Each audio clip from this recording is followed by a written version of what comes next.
Well, my son passed away here in July with his girlfriend. They went missing, and he came back to us on August 10th.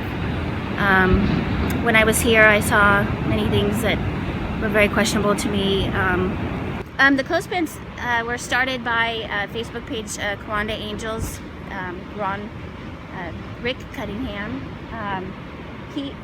And what are they saying?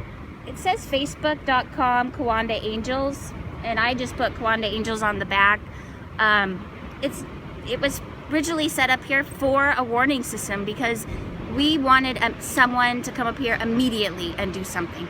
We wanted the signs done immediately, right after the two deaths, all of the deaths. We wanted the fence fixed immediately.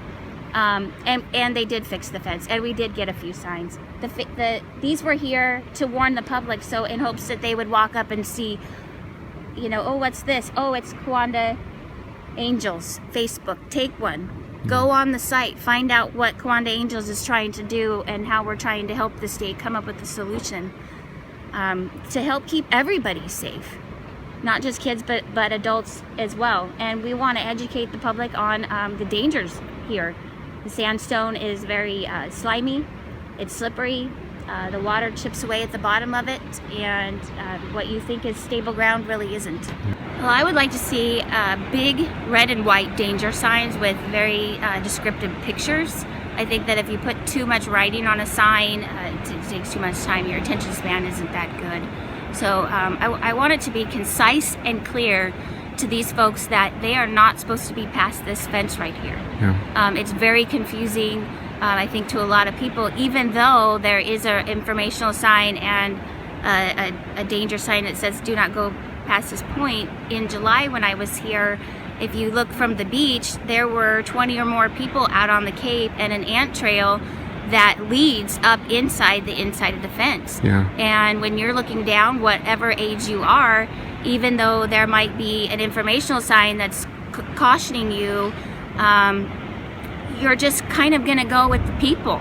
It's sunny day, full moons in July, and so you think, well, they're back there, so I guess it's okay for me to be there. Yeah. And the fence at the time was decrepit and leaning and rotten, and I just think that it's time for the state to step up and make it clear and concise that these people are they or aren't they allowed to go? Yeah. Let's make it clear to these kids. I just don't feel that even what's in place is good enough.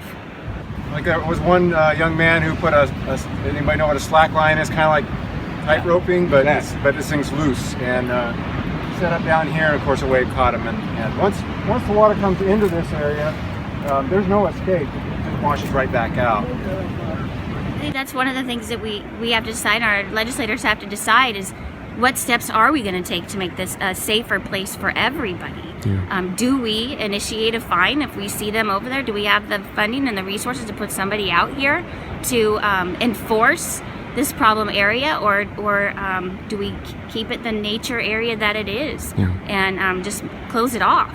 I know emergency personnel trains here, and they would like to have access. I think that's great. They should.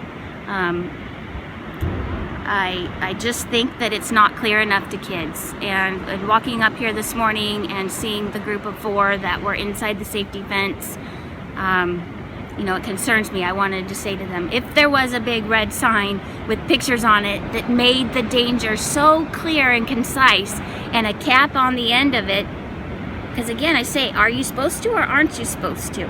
So, would you, I want to ask, have crossed that line?